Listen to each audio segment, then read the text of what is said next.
mensagem do Espírito Humberto de Campos, trazida nessa obra, que nos motivou a trazer esse diálogo em forma de uma especificação doutrinária, que serve sempre de ensinamento e de aprendizado para todos nós.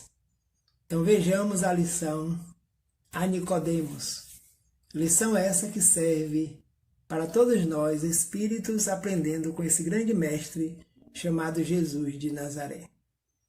O Espírito Humberto de Campos, através da psicografia de Chico Xavier, nos diz que diante dos ensinamentos de Jesus, os fariseus do templo se tomavam de insuperáveis cuidados.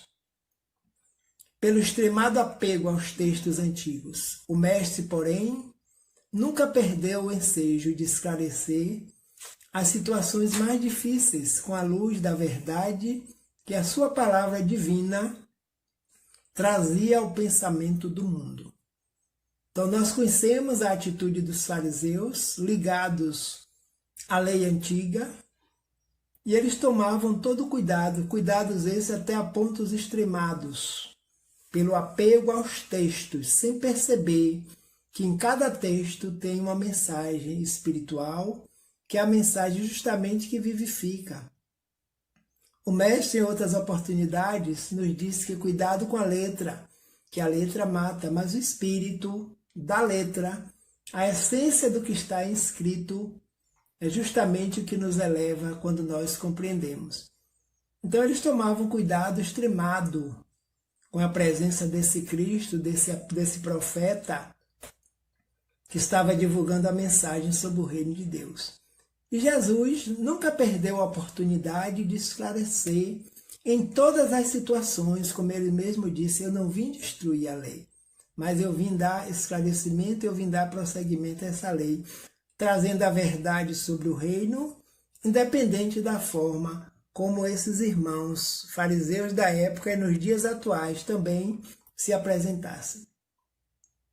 Então disse Jesus aos judeus, certa vez, que haviam acreditado nele: se vocês permanecerem firmes na minha palavra, verdadeiramente serão meus discípulos.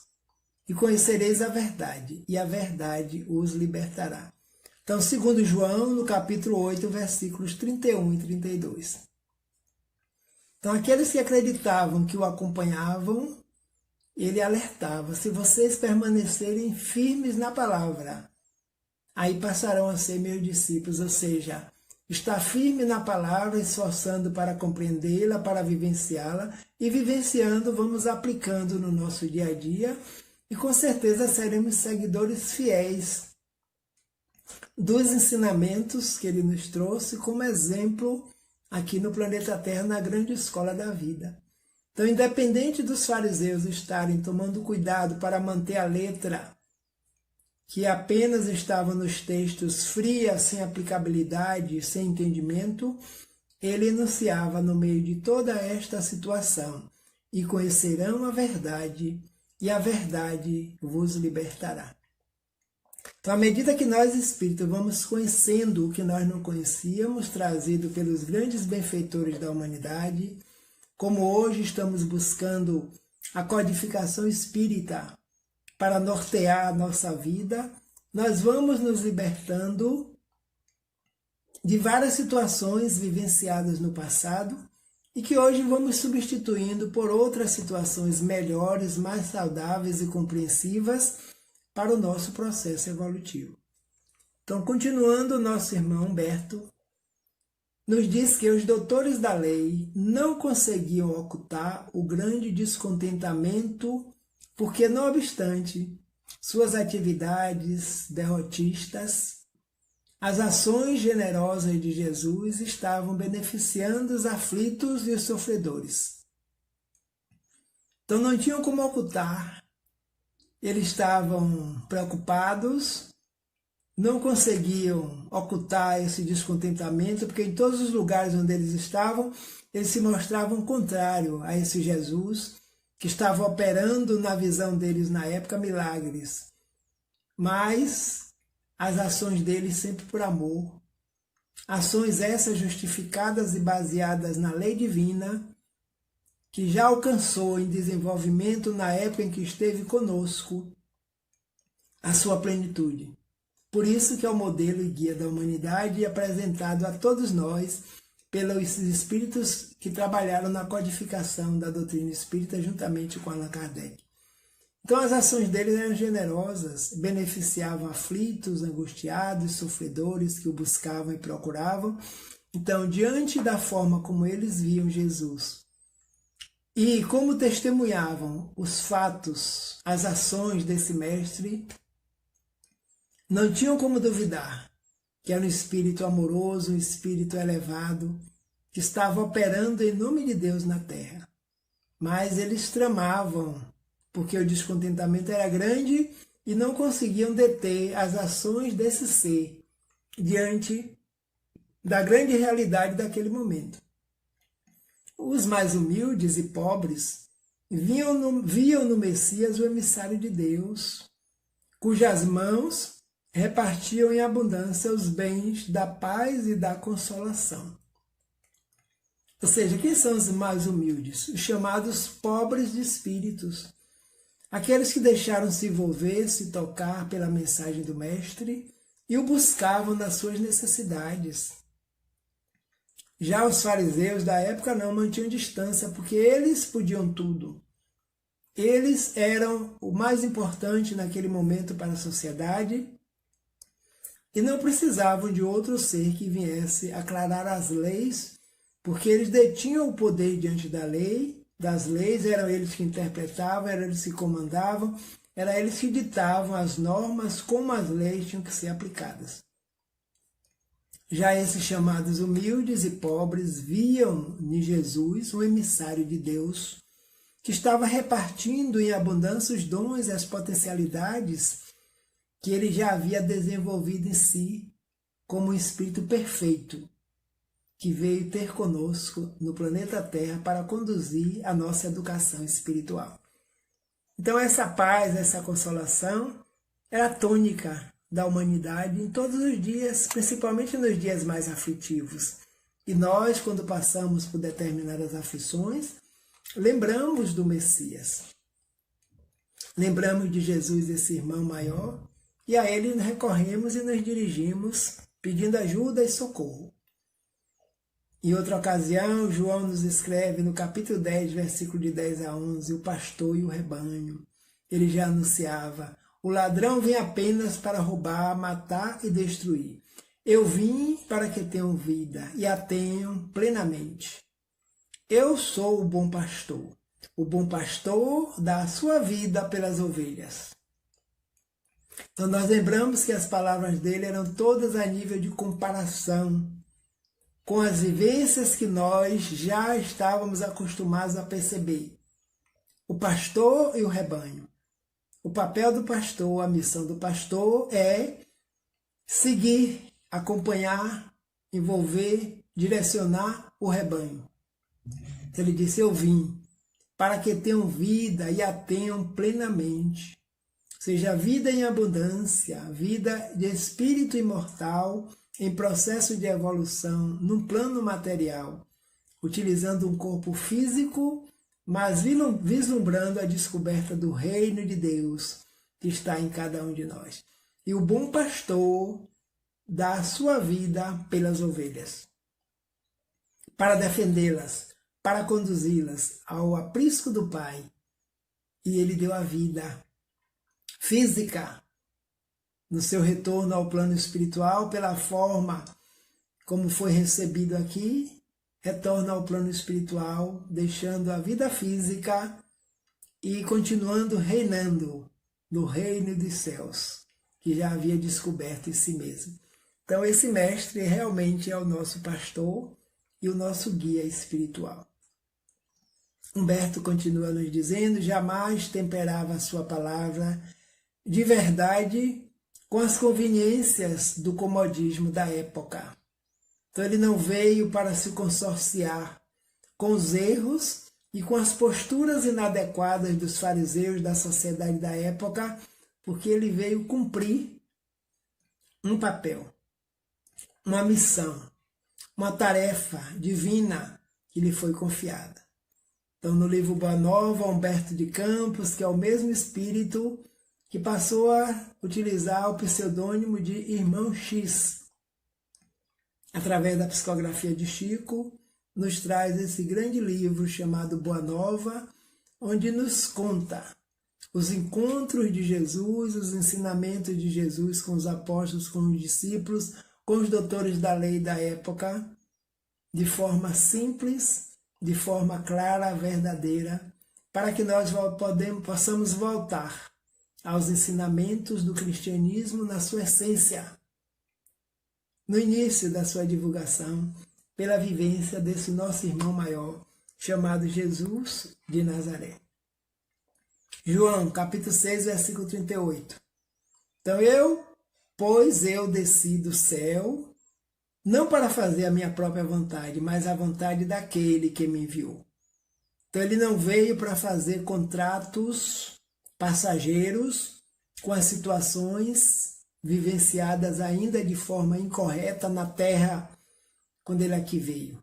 E sua mensagem também nos dias atuais não estão conosco essas mensagens para fazermos conchavos com situações que não sejam verdadeiras, que não sejam legais, que não sejam lícitas na vida de evolução do espírito.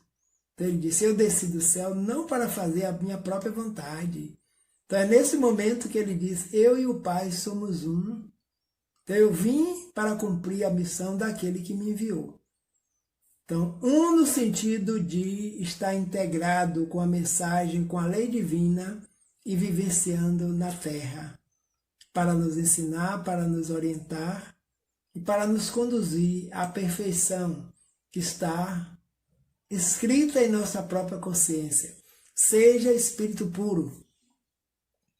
E seremos espírito puro à medida que vamos desenvolvendo todo o potencial divino em nós, nas diversas encarnações, até alcançarmos um patamar evolutivo que vai fazer com que a nossa meta seja o amor.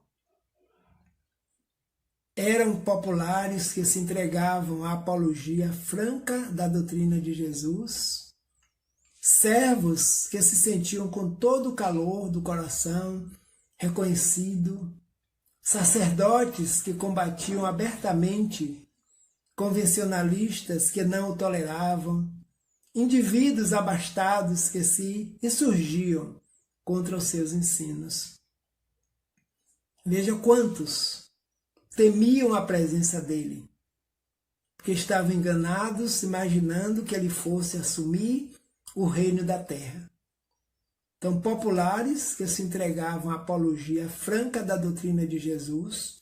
Então, esses aderiam, sentiam a presença amorável. Servos que o sentiam com todo o calor do coração, reconhecido, porque ele emanava, como emana até hoje, uma energia de pacificação espiritual, de atendimento fraterno, de acolhimento para com todos os seres que o Pai lhe confiou na terra. Os sacerdotes que o combatiam abertamente, convencionalistas que não toleravam, porque eram presos às leis antigas e não abriam mão, não estavam dispostos a aprender coisas novas, a ver a vida por outros caminhos, por outros viés, da forma como ele trazia para que nós pudéssemos estar evoluindo aqui no planeta Terra. E onde encontro principalmente os abastados de coisas materiais. Quando ele falava do desapego às coisas materiais, porque não a podemos levar para lugar algum, a não ser utilizá-las aqui mesmo no plano material. Então se surgiu contra ele e contra esses ensinos. Quem é este homem que está vindo tirar-nos do comodismo, tirarmos da situação comum, dos apegos, dos abastecimentos dos celeiros, com coisas apenas materiais? E ele veio, esteve e continua conosco para nos auxiliar a descobrir em nós o alimento espiritual. Esse alimento que nos permite ter vida plena e abundante. Estejamos nós onde estivermos. Por isso que ele disse, Não penseis que vim trazer a paz à terra. Não vim trazer paz, mas a espada. Anotado por Mateus, no capítulo 10, versículo 34. Então, a sua mensagem, hoje nós compreendemos, através do Evangelho segundo o Espiritismo, que a sua mensagem é que causou o reboliço, causou a guerra entre aqueles que o aceitavam e aqueles que não aceitavam, porque a mensagem veio chamar a atenção dos ricos da terra, dizendo que os bens materiais aqui ficam e que nós não levaremos a lugar algum, a não ser as ações que possamos fazer daquilo que possuímos, em nosso proveito e em proveito do outro, da humanidade e da sociedade. Então, antes do caos se estabelecer, ele já anunciava: não pensem vocês que vim trazer paz à terra. Não vim trazer paz, mas a espada. A espada para a guerra, para a luta interior, entre os conhecimentos novos e os conhecimentos antigos, aos quais todos os sacerdotes fariseus estavam arraigados na época. Então hoje nós vamos entender através do Espiritismo, do Evangelho segundo o Espiritismo, que ele estava pleno de razão quando disse: meus ensinamentos não serão aceitos de imediato. Causarão primeiro crises internas, crises individuais, crises coletivas, porque os espíritos que se encontravam na Terra na época não estavam dispostos a deixar os maus hábitos, a fazermos esforços para conhecer a verdade que ele trouxe e passarmos a viver de uma forma mais tranquila e diferenciada perante as leis de Deus. Alguns espíritos acompanhavam o Messias, tomados de vivo interesse pelos seus elevados princípios.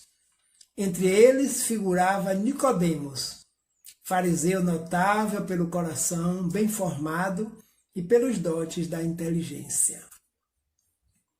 Alguns o acompanhavam, aqueles que não eram tão arraigados à lei e ao mesmo tempo estavam com a lei antiga escrita, mas via nas ações desse Espírito Jesus uma forma diferenciada de viver. Então, entre eles estavam o doutor da lei, o doutor Nicodemos, que era um fariseu notável, pelo bom coração que possuía, bem formado na sua maneira de inteligência acadêmica, de conhecimento da própria lei.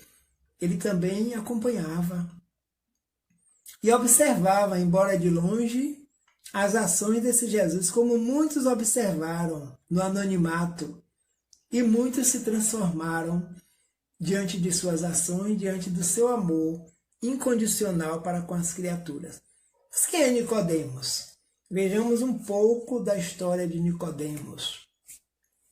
O nome Nicodemos é grego e significa conquistador do povo.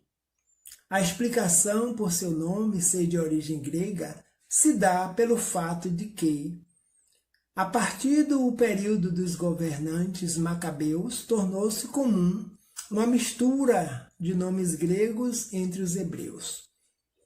Então, os governantes já eram de outras condições, de outras experiências, e esse envolvimento de povos que acontecem até hoje no planeta Terra já permitia que se usasse uma mistura de nomes gregos e hebreus. Então, o nome Nicodemos é um nome grego, que significa conquistador do povo. Então, como ele era um doutor da lei que explanava os ensinamentos da lei antiga, o povo também estava com ele e o compreendia nas suas orientações. Nicodemos foi um fariseu e principal entre os judeus. Ou seja, Nicodemos era membro do Sinédrio. A palavra grega utilizada para descrever a posição de Nicodemos é archon, que significa governador.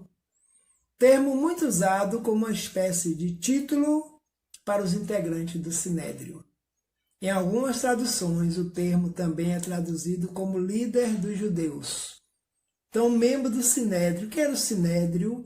Sinédrio formado por doutores da lei, por estudiosos da lei, que liam, estudavam, interpretavam e divulgavam para o povo de acordo com o seu entendimento. E Nicodemos era um desses. Então a posição dele é Archon, que significa que é governador. Termo usado como uma espécie de título para os integrantes do Sinédrio.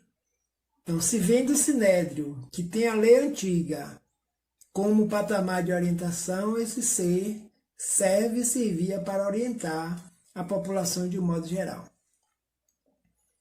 Líder dos judeus, era muito respeitado no templo, no Sinédrio, por ser uma pessoa de idade, por ser uma pessoa caprichosa, dedicado e educado diante de suas posições de interpretação da lei. Nicodemos tinha sede de conhecimento. Veio uma mulher tirar água e Jesus lhe disse: "Dá-me de beber." Como resposta, Jesus lhe diz: "Qualquer que beber desta água do poço tornará a ter sede, mas aquele que bebesse da água que ele dá nunca mais terá sede, porque a água que ele dá se faz uma fonte de água que jorra para a vida eterna." Então esse é o diálogo entre Jesus e a samaritana. A samaritana está diante do poço que abastecia aquela comunidade, e ele passando por aquela situação, aquela cidade dos samaritanos, a qual na época não era muito bem visto, ele diz para aquela criatura: "Dá-me de beber." E ela diz: "Mas quem é o senhor? O senhor não pode estar falando com a samaritana, porque quando o Messias vier, eu ouço falar que ele virá para restituir todas as coisas, para nos esclarecer." E ele diz: "Eu sou. Então qualquer um que beber da água que eu possa lhe dar, não será igual à água do poço, porque a água do poço mata a sede e depois a sede voltará. Mas aquele que beber da água que eu posso lhe oferecer, jamais terá sede." Seja o conhecimento, a libertação espiritual.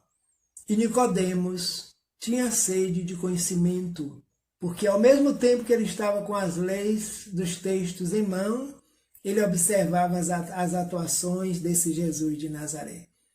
Então ele buscava estar presente nas ações que Jesus realizava, porque ele gostaria de beber dessa água que mata a sede do Espírito para a vida eterna.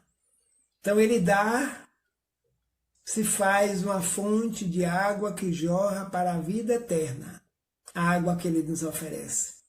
E essa água está jorrando no Evangelho, segundo o Espiritismo, com clareza de conhecimentos em 28 capítulos, para que nós, espíritos sedentos de conhecimento e de paz interior, possamos buscá-lo em qualquer momento da nossa existência. Continuemos. O encontro com Jesus. Certa noite, Nicodemos procurou Jesus em particular, seduzido pela magnanimidade de suas ações e pela grandeza de sua doutrina salvadora. Ele observava as pessoas que o buscavam, saíam curadas, saíam satisfeitos e o seguia. O Messias estava acompanhado apenas de 2 dos seus discípulos e recebeu a visita com a sua bondade costumeira.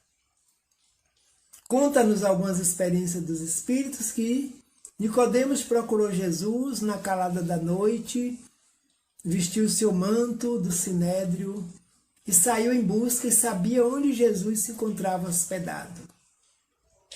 E nessa noite ele procura em particular, o saúda, pede desculpa pelo adiantado da hora, porque ele tinha sede de conhecimento. Ele queria saber algo muito importante, queria o esclarecer para a vida eterna.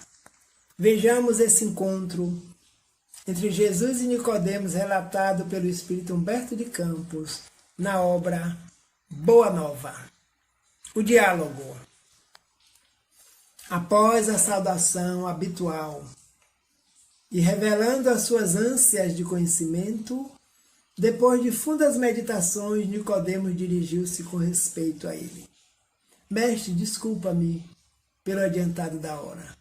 Então todos o chamavam de mestre porque era o título normal para aqueles que falavam em praça pública, trazendo orientações, trazendo revelações. E ele o tratava com respeito, com ternura, para ter esse esclarecimento tão necessário à sua vida espiritual. O diálogo entre Jesus e Nicodemos acontece: Mestre, bem sabemos que vindes de Deus, pois somente com a luz da assistência divina podereis realizar o que tendes efetuado, mostrando o sinal do céu em vossas mãos.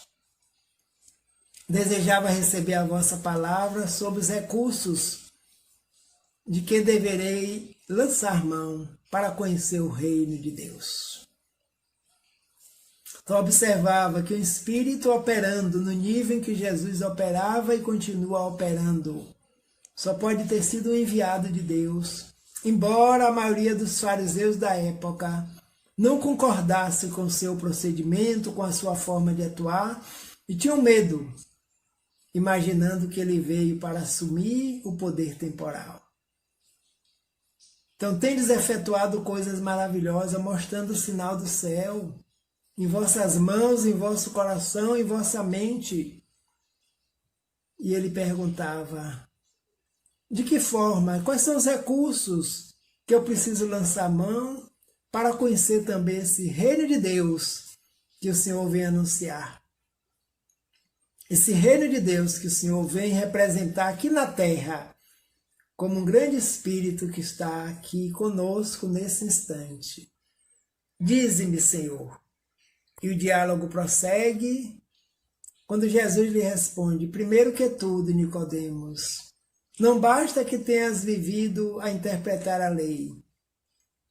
Antes de raciocinar sobre as suas disposições, deverias ter-lhe sentido os textos. Mas, em verdade, devo dizer-te que ninguém conhecerá o reino do céu sem nascer de novo. Então a resposta de Jesus, porque ele dizia: mestre, eu vivo a interpretar a lei e até agora não compreendo como o Senhor opera, mas tenho certeza que o Senhor é um mensageiro de Deus que está na terra. Então, antes de raciocinar sobre as suas disposições, deveria ter sentido o texto, porque a letra por si só é morta, mas a essência da letra é que vivifica o espírito, é que alimenta, libertando o intelecto, a razão, a conduta moral, auxiliando-se a evoluir. E a resposta foi taxativa.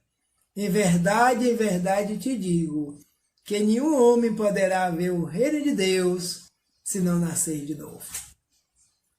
Então vejamos a célebre resposta de Nicodemos. Como pode um homem nascer de novo sendo velho? Interrogou o fariseu, altamente surpreendido. Poderá porventura regressar ao ventre de sua mãe? Então, naquele momento, como todos nós que estivéssemos naquele instante com essa grande revelação do Mestre Jesus, do nascer de novo, para alcançar o reino de Deus, para poder fazer tudo o que ele fazia e muito mais, nós também estaríamos nos questionando: como nascer de novo? Poderá regressar ao ventre de sua mãe? E ele já dizia: eu já me encontro nessa idade, para eu nascer de novo eu poderei. Como fazer isso? Regressar ao ventre materno para tornar a renascer? E o diálogo esclarecedor prossegue. Em verdade, reafirmo-te ser indispensável que o homem nasça e renasça para conhecer plenamente a luz do reino. Ele afirmava: é indispensável, é necessário o nascer de novo. E hoje vem a doutrina dos Espíritos nos auxiliar nessa compreensão. Quando Allan Kardec pergunta quantas encarnações terá o Espírito para evoluir, eles dizem Não existe número determinado. Quantas vezes forem necessárias, a misericórdia e o amor de Deus estará nos possibilitando esse renascimento. Renascimento íntimo, renascimento mental, renascimento emocional, renascimento a cada momento da nossa vida, quando estivermos no corpo físico, retornando ao plano espiritual com a bagagem que conquistamos, cada vez mais aprimorando esse reino de Deus que palpita em todos nós. Continuemos. E Nicodemos, entretanto, como pode ser isso? Perguntou Nicodemos perturbado. Como pode ser isso? Renascer. Ele não entendia, ele não compreendia, embora os textos antigos estivessem lá também, com certeza falando desse renascimento, mas a interpretação por si só não alcançava ainda o nível do espírito, do amigo de todas as horas, para ser compreendido por ele. Vejamos aqui. E Jesus lhe responde: és mestre em Israel e ignora estas coisas? Inquiriu Jesus, como que surpreendido. É natural que cada um somente testifique daquilo que saiba. Porém, precisamos considerar que tu ensinas. Então, mestre em Israel, ele era doutor da lei. Ignoras estas coisas da essência espiritual? E ele respondia dizendo para ele: é natural que cada um somente dê testemunho daquilo que saiba. Então, naquele momento, Jesus estava testemunhando o renascimento do Espírito, porque ele já havia alcançado um patamar de compreensão maior, e estava lidando com os espíritos na Terra, que ainda não tínhamos e ainda não temos alcançado esse estado evolutivo. Então precisamos considerar que tu ensinas. Então, como ensinas, se ainda não adentrou a essência do ensinamento? Ainda não sentiu o ensinamento, ainda não interpretou com a alma o ensinamento, não compreendeu, então não tem como passar adiante. Mas estava disponível a aprender. É um ser que estava aberto ao conhecimento, tanto que procura Jesus para lhe esclarecer sobre esse estado evolutivo em que ele se encontrava, onde ele conseguiu, onde ele desenvolveu. E ele veio de outros mundos, no qual estabeleceu seu contato com as leis divinas, evoluiu, desenvolveu, aprimorou e aplica. E foi convocado pelo Pai a estar na Terra, como governador espiritual do planeta. Jesus lhe responde: se falando eu das coisas terrenas, sentes dificuldade em compreendê-las, com os teus raciocínios sobre a lei, como poderás aceitar as minhas afirmativas quando eu disser das coisas celestiais? Anotado pelo irmão Humberto de Campos. As coisas terrenas ele ainda não compreendia, porque ainda ensinava com a visão ainda não aclarada, não ampliada, e tinha dificuldade de compreender com os teus raciocínios sobre a lei, que ele dizia que estudava, interpretava, mas ainda não tinha o sentimento da lei, como anunciou Jesus anteriormente. Como poderás aceitar as minhas afirmativas quando eu falar das coisas celestes? A nível evolutivo em que se encontravam no momento, não tinham condições de entender o renascimento sucessivo do Espírito, da essência do ser, da centelha divina, que habita em corpos materiais, quantas vezes forem necessárias, até alcançarmos o reino de Deus no íntimo da consciência de cada um de nós. Vejamos a reação do nosso irmão Nicodemos, neste grande momento de desafio de conhecimento para a vida. Busquemos aqui as reflexões de Nicodemos. Extremamente confundido, Retirou-se o fariseu, ficando André e Tiago empenhados em obter do Messias o necessário esclarecimento acerca daquela lição nova. Porque os dois que estavam com Jesus naquele momento, André e Tiago, também ficaram surpresos com os ensinamentos. Então Jesus falou para ele: como poderá entender as coisas celestes se ainda não conhece e não entende as coisas a nível material, do que a letra vem trazer para os ensinamentos da compreensão daquilo que tu ensinas? Então Nicodemos pede licença, se retira, confundido.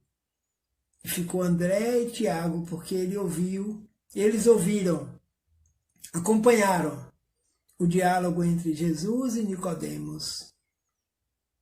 E agora eles queriam também obter do Messias esses esclarecimentos necessários daquela lição nova que havia tocado eles profundamente. E a conversa continua na busca desse esclarecimento espiritual. Jerusalém quase dormia, sob o véu espesso da noite alta. Silêncio profundo se fizera sobre a cidade.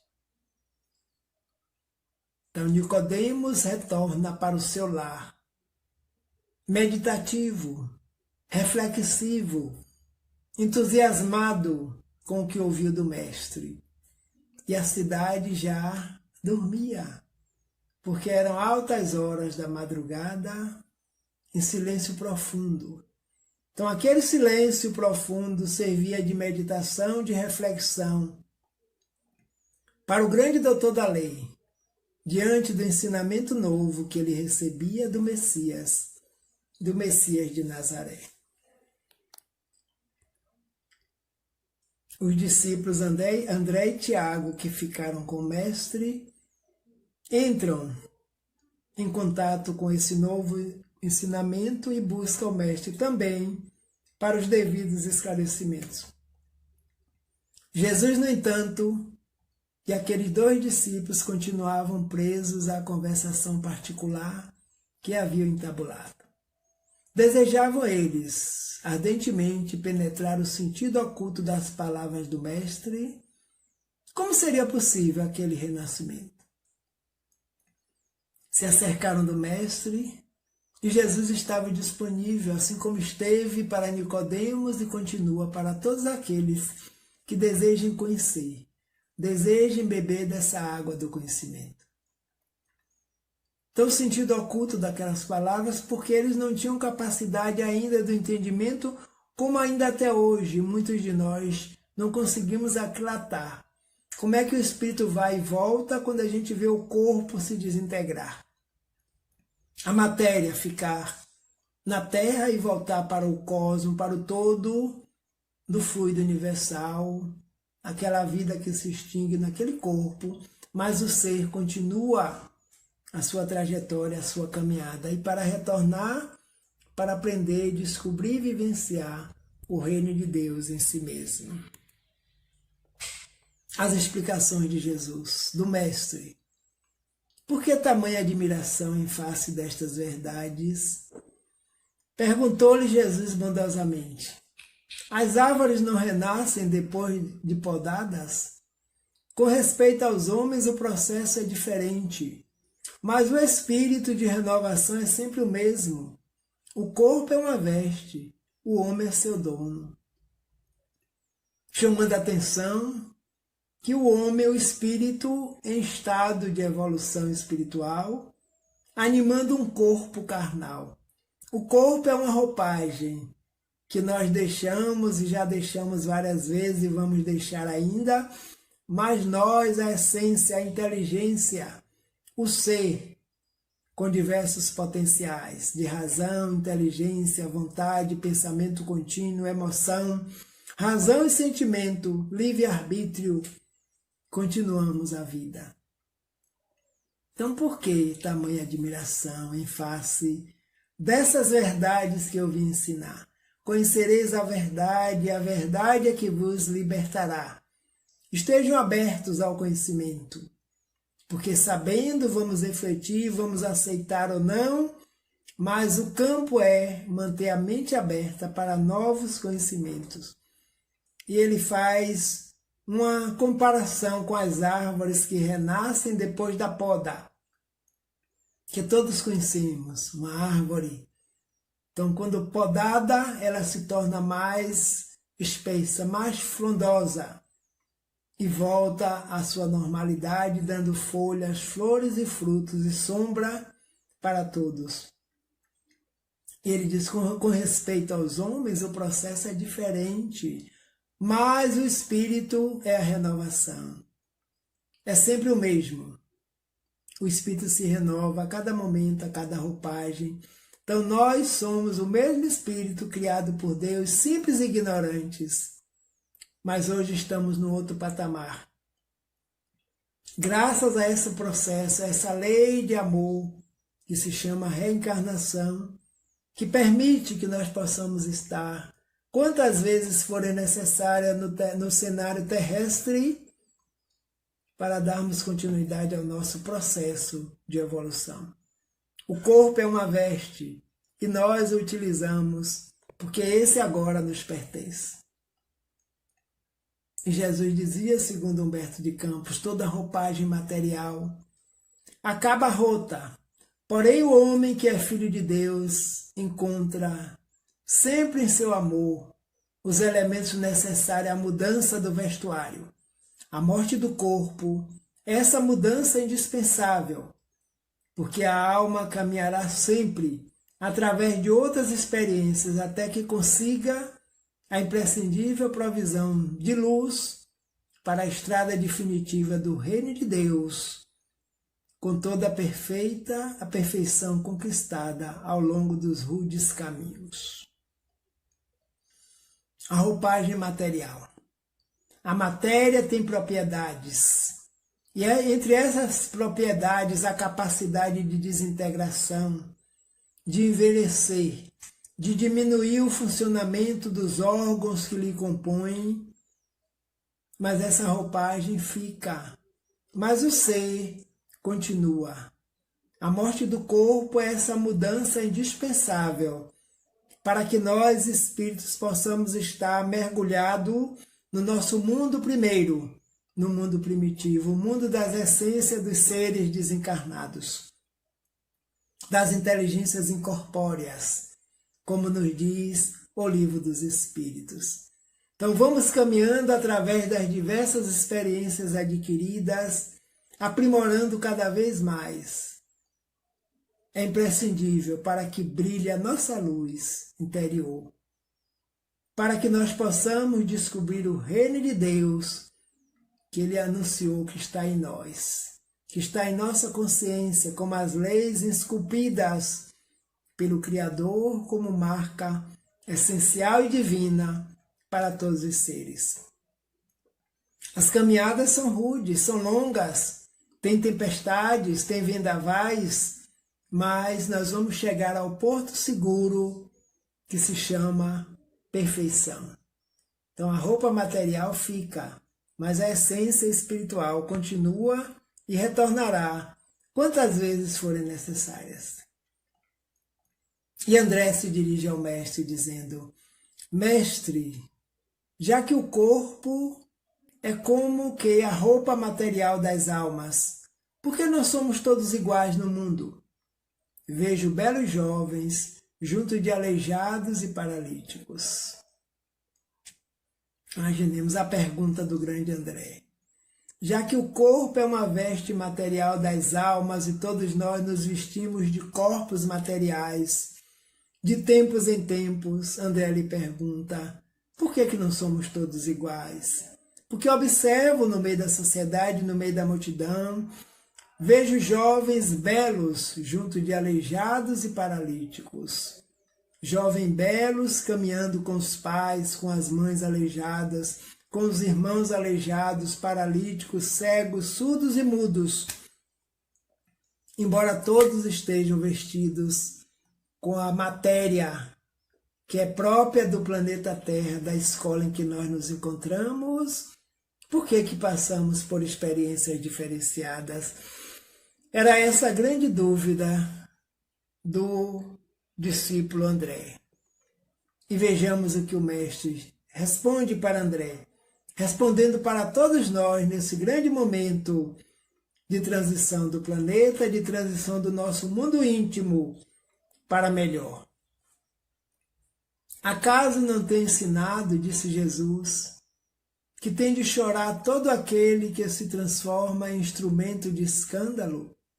Cada alma conduz consigo mesmo o inferno ou céu que edificou no âmago da consciência.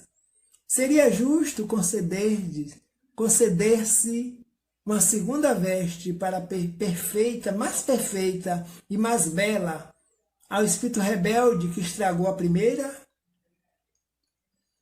Olha que reflexão.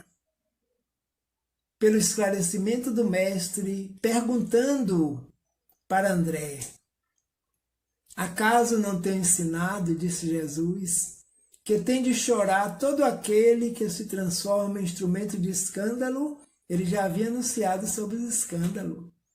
Cada alma conduz consigo mesmo o inferno ou o céu, porque são estados íntimos de consciência. Quando nós agimos no bem, numa ação boa, numa ação feliz, nós estamos em paz. Quando nós agimos numa situação contrária, que foi de encontro à lei divina, ao bem, está fora da lei.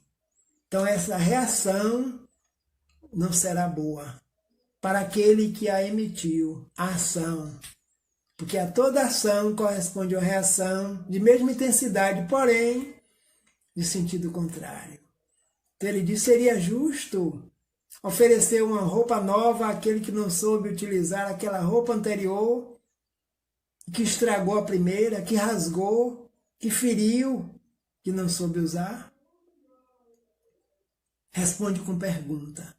E com certeza André e Tiago reflexionaram, como nós estamos reflexionando agora nesse momento, que não é justo que dê aquele que não sabe utilizar.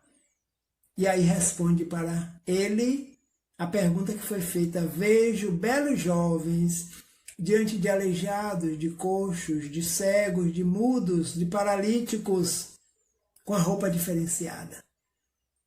Porque a ação do Espírito não foi boa. Em qualquer momento da sua andança, da sua vivência reencarnatória, e agora recebe uma roupa de acordo com seu nível evolutivo, com a sua condição espiritual, de espírito em processo de evolução. Ai do mundo por causa dos escândalos, porque é mister que viu escândalos, mas ai daquele homem por quem o escândalo venha. Então no mundo tereis aflições, como estamos tendo no mundo planeta Terra. Quantos escândalos afloram no mundo?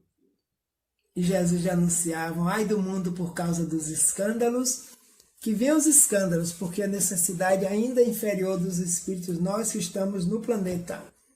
Mas aqueles que são motivos de escândalo responderão perante a sociedade os escândalos que eles produzem.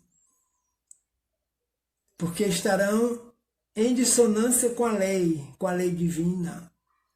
E vamos ter que reajustar perante essa lei, para que a lei possa contribuir com o processo evolutivo do ser. Mateus capítulo 18, versículo 7. Então os escândalos de toda a ordem assolam no planeta Terra, no mundo de provas e de expiações. E Tiago diz: Senhor, compreendo agora o mecanismo do resgate, murmurou Tiago, externando a alegria do seu entendimento. Mas observo que desse modo o mundo precisará sempre do clima do escândalo e do sofrimento, desde que o devedor, para saldar seu débito, não poderá fazê-lo sem que outro lhe tome o lugar com a mesma dívida. Então ele entendeu a ruptura do corpo físico, os escândalos, mas ele observa que desse modo o mundo sempre vai precisar de alguém que seja motivo de escândalo. para que o escândalo possa acontecer? Então vejamos o esclarecimento do mestre para essa pergunta. Dentro da lei de Moisés, como se verifica o processo de redenção? Ele pergunta, porque ele já conhecia a lei de Moisés, é a lei que Nicodemos ensina naquele tempo. Tiago meditou um pouco e respondeu: também na lei está escrita que o homem pagará olho por olho, dente por dente. Então a lei de Moisés é assim: o toma lá, dá cá, ouro por ouro e dente por dente. Aquele que cometeu escândalo recebe da mesma forma, para se reajustar perante a lei. E ele responde, e o mestre continua, esclarecendo esse grande ponto da lei de Moisés. Também tu, Tiago, estás procedendo como Nicodemos, replicou Jesus, com generoso sorriso.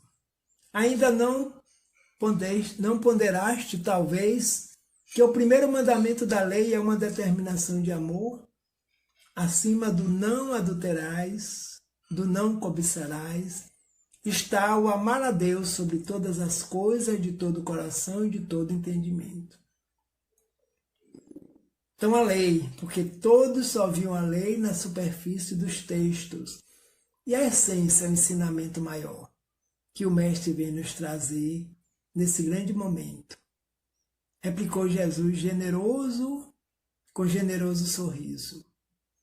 Ainda não ponderaste, talvez, que o primeiro mandamento da lei é uma determinação de amor.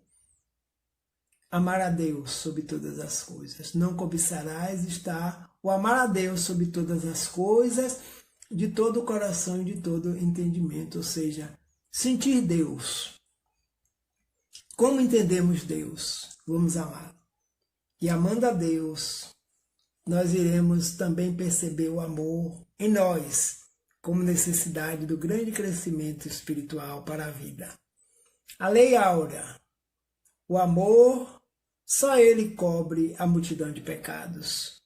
Então, quando o indivíduo estiver vivenciando amor, os escândalos já não se farão necessários no planeta. E mesmo aqueles que cometeram escândalos, quando se redimem perante a lei de amor, eles estão caminhando para o bem. Pela lei de Talião, somos obrigados a reconhecer que onde existe um assassino, haverá mais tarde um homem que necessita ser assassinado. Assim ensinava a lei antiga. Com a lei do amor, porém, compreendemos que o verdugo e a vítima são dois irmãos, filhos de um mesmo pai. Então, verdugo e vítima. A lei de Talião foi aplicada no momento para conter os seres ainda inferiores na escala evolutiva. Não compreendendo a lei de amor, justiça e caridade, foi necessário que Moisés determinasse dessa forma para coibir os escândalos, coibir o mal, coibir os atos atentadores uns contra os outros.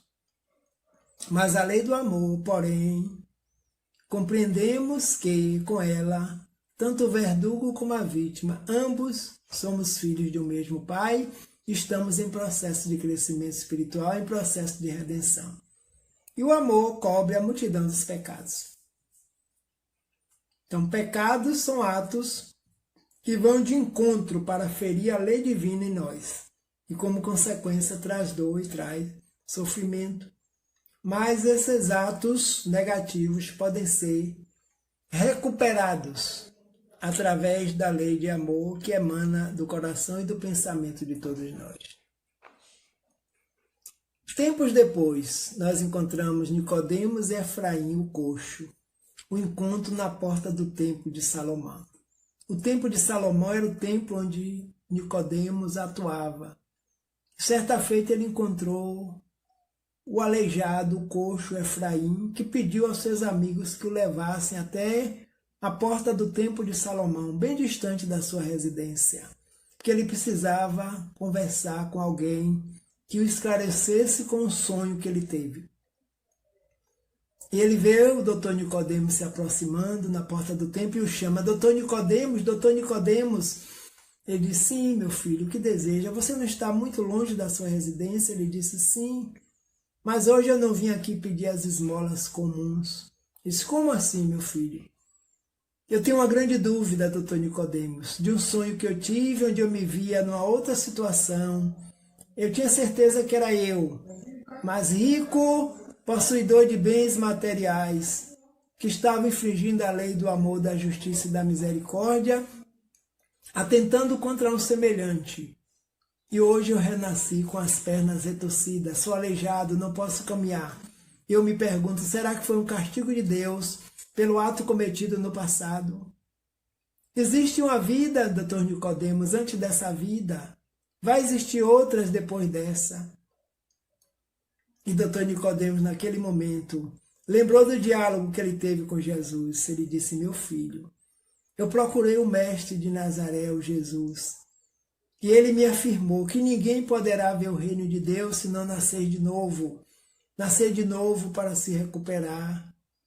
E ele, depois daquele conhecimento, depois daquele diálogo com Jesus, ele mergulha para sentir a lei antiga que Moisés trazia. E lá naqueles escritos ele começa a perceber que havia necessidade do renascer de novo, quantas vezes forem necessárias, para que o Espírito pudesse se redimir dos atos do passado. Ele disse, segundo Jesus, sim, meu filho. Ele disse que existe, tanto antes quanto depois dessa. E Nicodemos ficava reflexivo e dizia, então foi um castigo de Deus eu renascer assim? Ele disse, não, porque ele nos diz que Deus é justo, é amoroso, bom e não pode castigar suas criaturas por alguns momentos de erro. Então, naquele momento, já depois de algum tempo, Nicodemos começava a entender a lei dos renascimentos, a ponto de esclarecer Efraim, que com essa resposta retornou ao seu lar, mais seguro na esperança de dias melhores, de viver a lei do amor, para redimir-se diante dos erros cometidos. Ante as elucidações do Mestre, os dois discípulos estavam maravilhados. Aquela lição profunda esclarecia-os para sempre. Tiago e André, que ficaram com o Mestre dialogando depois da saída de Nicodemos, e Jesus aprofundou os ensinamentos naquele instante. Quando Tiago, então, aproximou-se e sugeriu a Jesus que proclamasse aquelas verdades novas na pregação do dia seguinte. O Mestre dirigiu-lhe um olhar de admiração e interrogou. Então Tiago ficou tão entusiasmado com os ensinamentos que Jesus trouxe, elucidado e claro para eles, que ele sugeriu que no dia seguinte, quando Jesus estivesse na beira do lago, no monte, na montanha, em casa de Simão Pedro, que ele falasse para o povo sobre aquelas verdades que ele havia falado para eles dois. E o Mestre diz o seguinte para ele, vejamos, através de Humberto de Campos. Pois se um doutor da lei saiu daqui, sem que eu lhe pudesse explicar toda a verdade, como queres que proceda de modo contrário para com a compreensão simplista do espírito popular? Alguém constrói uma casa iniciando pelo teto o trabalho? Além disso, mandarei mais tarde o Consolador, a fim de esclarecer e dilatar os meus ensinamentos. Olha que diálogo interessante. Então Jesus se dirige a ele porque Jesus tinha uma compreensão plena naquele momento.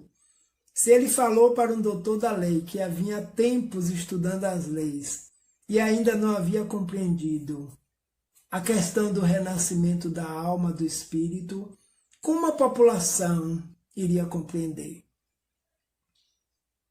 Então, a compreensão simples ainda do povo, de um modo geral. Não era a mesma compreensão de um doutor da lei que estava mergulhado nos estudos da lei antiga para entender o que Moisés havia deixado nas suas obras que conduz à humanidade. Então ele pergunta, alguém por acaso constrói uma casa iniciando pelo teto?